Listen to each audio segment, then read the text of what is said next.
ಯಾರಿಗೂ ಇಲ್ಲ. ಇದು ಕಾನೂನು ಇದೆ. ನೀವೆಲ್ಲ ಹೋಟೆಲಲ್ಲೂ ಹೋಗಿ ನಿಸ್ಸಂಕೋಚವಾಗಿ ನೀವು ಬಾತ್ರೂಮ್ ಯೂಸ್ ಮಾಡ್ರಿ. ಮತ್ತೆ ನಿಮಗೆ ಕುತ್ಕೊಳ್ಳೋಕ್ಕೆ ವ್ಯವಸ್ಥೆ ಇರ್ತಕ್ಕಂಥದ್ದು ಜಾಗಗಳು ಇವರಿಗೆಲ್ಲ ಇಲ್ವಾ ಮೇಡಮ್? ಎಲ್ಲ ವಾಶ್ರೂಮ್ಸು ಟಾಯ್ಲೆಟ್ಸ್ ಎಲ್ಲ ಹೋದ್ರೆ ಹಾಂ ಎಷ್ಟು ಮಾಡಿದ್ರೆ ಸುವಿಧಾಗೆ ನಿಮಗೆ?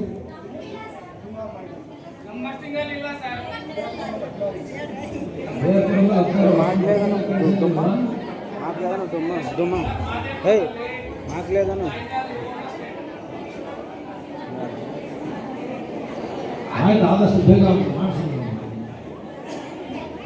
ನೀವು ಸ್ವಲ್ಪ ಸ್ಪೆಷಲ್ ಇಂಟ್ರೆಸ್ಟ್ ಆದರೆ ಆಗುತ್ತೆ. ಪಾರ್ಕ್ಗಳಲ್ಲಿ ಮಾಡಿಸ್ಬಿಡಿ. 5% ಪಾರ್ಕ್ ಪರ್ಮಿಷನ್ ಇರೋಲ್ಲ.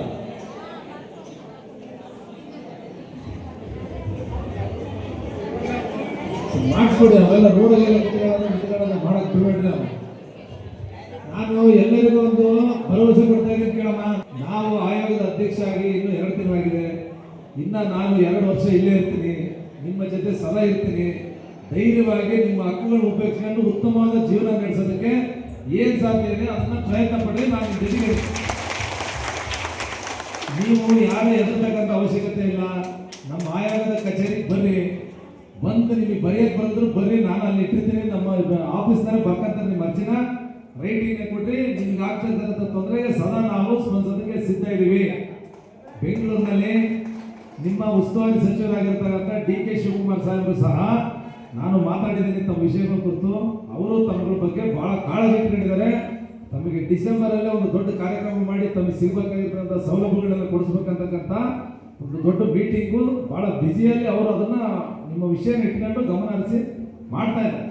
ನನಗೂ ಸಹ ಹೇಳಿದ್ದಾರೆ, ನಿಮ್ಮ ಕಷ್ಟ ಸುಖ ಏನಿದ್ರು ಕೇಳಿ ಅವರು ಪರಿಹರಿಸೋಕ್ಕೆ ನಿಮ್ಮ ಉಸ್ತುವಾರಿ ಸಚಿವರಾಗಿರ್ತಕ್ಕಂಥ ಸಾಹೇಬರು ಹೇಳಿದ್ದಾರೆ. DK ಶಿವಕುಮಾರ್ ಸಾಹೇಬರು ತಾವೆಲ್ಲ ಧೈರ್ಯ ಬದುಕಿ ಉತ್ತಮ ಜೀವನ ಮಾಡಿ ಬೆಂಗಳೂರು ಇಷ್ಟು ಹೆಸರು ಮಾಡೋಕ್ಕೆ ಉತ್ತಮವಾಗಿರೋದಕ್ಕೆ ಬ್ರ್ಯಾಂಡ್ ಬೆಂಗಳೂರು ಆಗೋದಕ್ಕೆ ಕಾರಣ ನಿಮ್ಮಂತಹ ಬೆಳಿಗ್ಗೆ ಎದ್ದು 6 ಗಂಟೆಗೆ ಕ್ಲೀನ್ ಮಾಡೋದು ಮಾತ್ರ.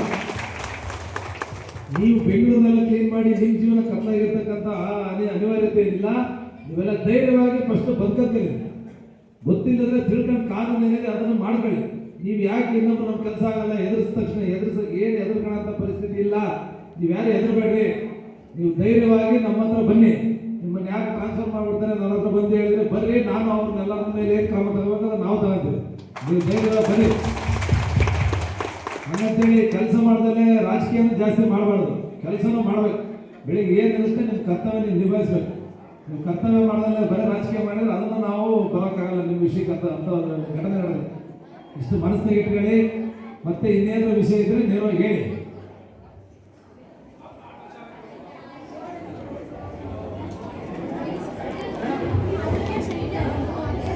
ಆಮೇಲೆ ಎಲ್ಲ JHSಗಳು ಎಷ್ಟು ಜನ ಬಂದಿದ್ದೀರಾ?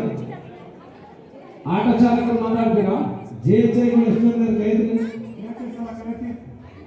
ಇವೆಲ್ಲ JHS. ಇವೆಲ್ಲರೂ ಸ್ವಲ್ಪ ಅವ್ರಿಗೆಲ್ಲ ಸರಿಯಾಗಿ ಮಾಹಿತಿ ಗಮನ ಕೊಡ್ರಿ. ನಿಮಗೆ ಪಾಪ ಗೊತ್ತಿರಲ್ಲ ಅವ್ರಿಗೆ ಏನಾಗ್ತದೆ ಅಂತ ಮಾಹಿತಿ ಇರಲ್ಲ. ಸುಮ್ಮನೆ ಪಾಪ ಅವ್ರು ತಿಂಗಳು 5-6 ತಿಂಗಳಿಂದ ಓಡಾಡ್ತಾರೆ ಆಫೀಸಿಗೆ.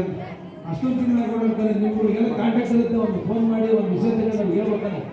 ಎಲ್ಲರೂ ನೀವು ಬಗೆಹರಿಸ್ಕೊಡ್ರಿ. ಪಾಪ ಅವ್ರು ಬೆಳಗಿಂದ ಎಲ್ಲ ಕೆಲಸ ಮಾಡಿರ್ತಾರೆ. ಅವ್ರನ್ನ ಅದೆಲ್ಲ ಓಡಾಡ್ಸಿದ್ರೆ ಅದಕ್ಕೊಂದು ಇದು ಬೇಡವಾ?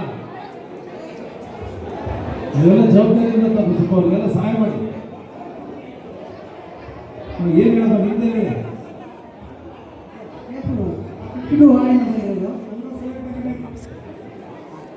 ಒಂದು ನಿಮಿಷ ಎಲ್ಲ ಸೈಲೆಂಟ್ ಆಗಿರಿ.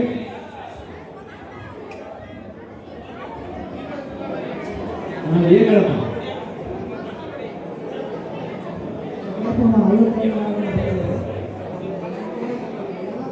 ಕೆಲಸ ಮಾಡ್ತೀವಿ. 57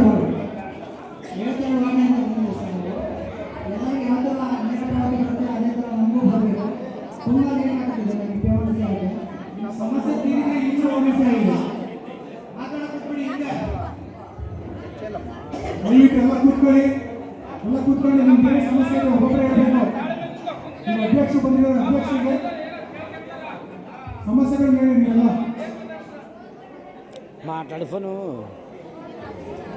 ನಮಗೂ ನೇರ ಪಾವತಿ ಬಂದಾಗ ತಿಂಗಳ ಕರೆಕ್ಟಾಗಿ ನಮಗೆ ಪ್ಲಾಸ್ಟಿಕ್ ಅನ್ನ ನಾವು